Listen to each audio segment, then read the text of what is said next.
guys, welcome back to my channel, and today is Wednesday, July the 25th. I do have the tripod a little bit closer to me because I am aware that my voice is not very loud and that some of y'all have trouble hearing me, and I apologize for that, but I'm going to attempt to talk a little bit louder to put a little oomph in my voice.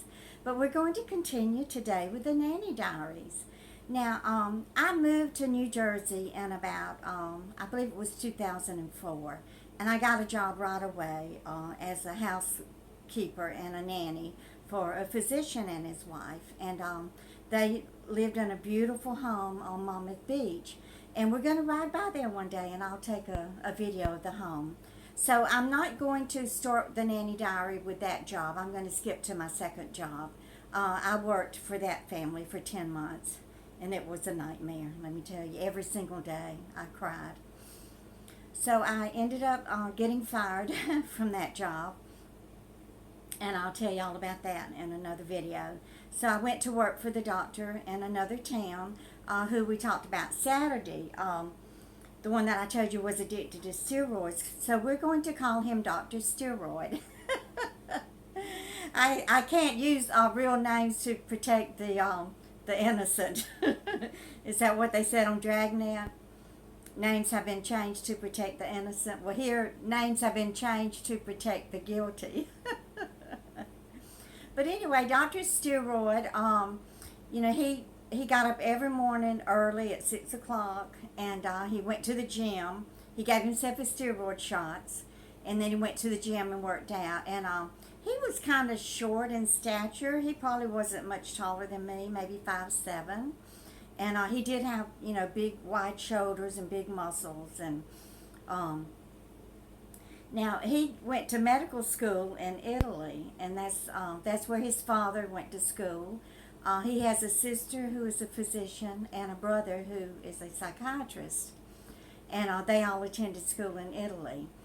And while he was there, he was a muscle man, bodybuilder, and there are pictures of him in his house, in his little wee bodybuilding, what are they called, Speedo thing. It's really more, you know, revealing than a Speedo. It was a little yellow thing, and you know, he's all like he was Mr. Italy or something. Oh, and he's got that picture portrayed very well in his house. He's so proud of that. Anyway, he was a generous man as far as paying me and with his money and everything. And, of course, he had the daughter who was 12 and the little boy who was 7. And they were precious. I love the children. The children that I was a nanny for were never a problem. It was always the parents and the families.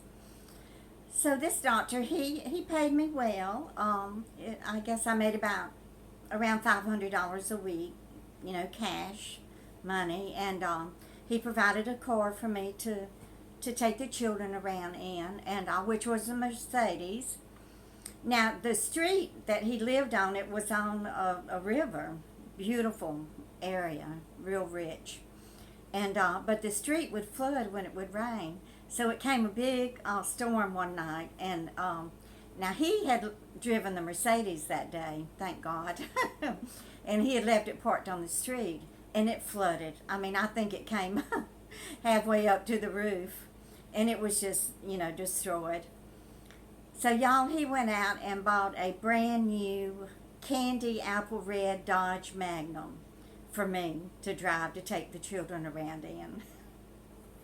Well, y'all, that thing, it sat so low to the ground, and then it had these tinted windows. I felt like I was driving a Pimp mobile. I was actually embarrassed to drive that thing. Oh, he had some odd taste, let me tell you. He had a motorcycle, and he had it painted pink.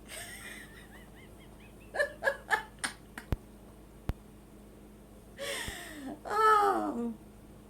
And then he had a friend who had been his friend. They had gone to medical school together in Italy. But this friend of his, he was real short. He was probably only about 4'10" or 5, maybe 5 feet tall. And I will call him Andy.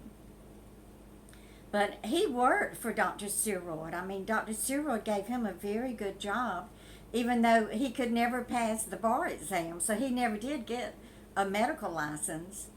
And Dr. Steroid's ex-wife, the children's mother, she told me, oh, he only keeps Andy around for sex.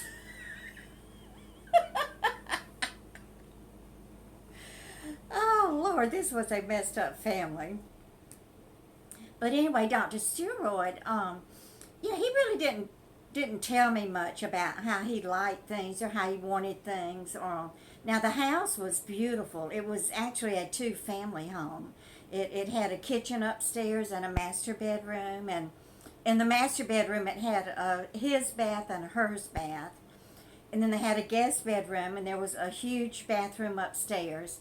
And not only when you work as a nanny, a lot of times here in America, you're also the housekeeper.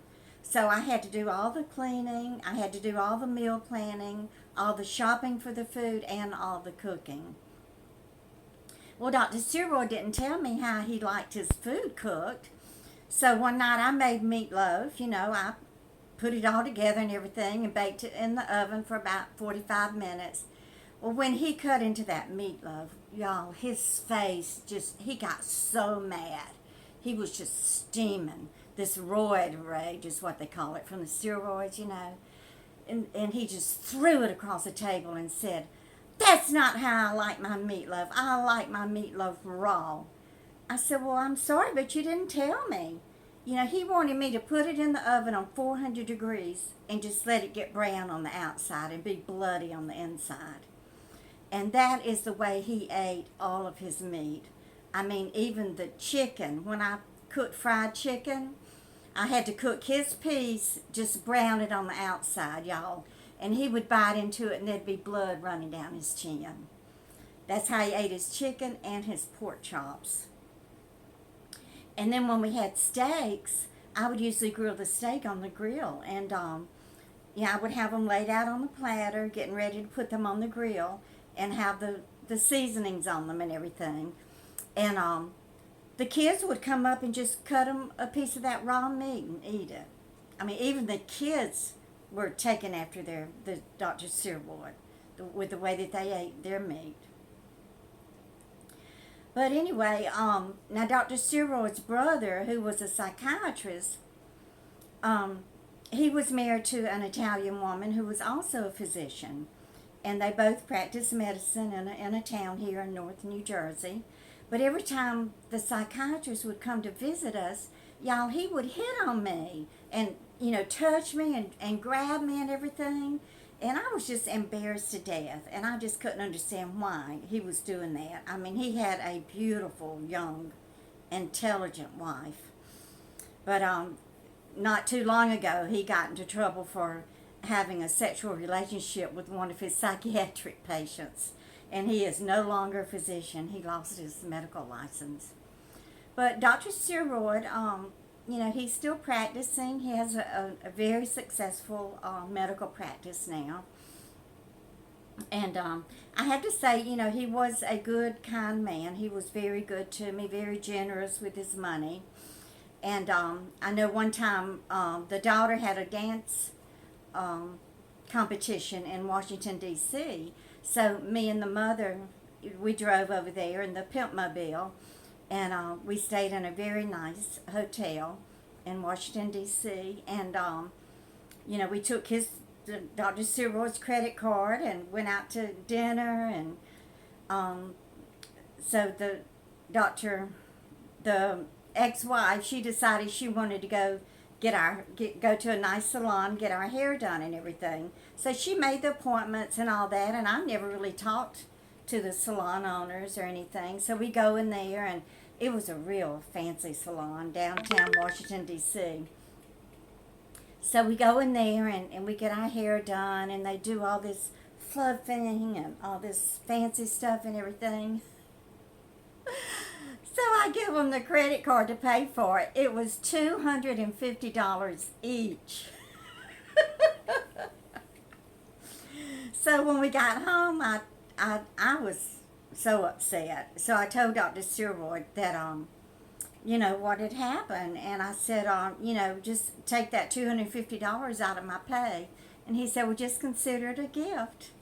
So he did have a kind heart. He was very good in that way. So this is getting too long, and I'm going to end it now, and y'all just keep on coming back. Bye.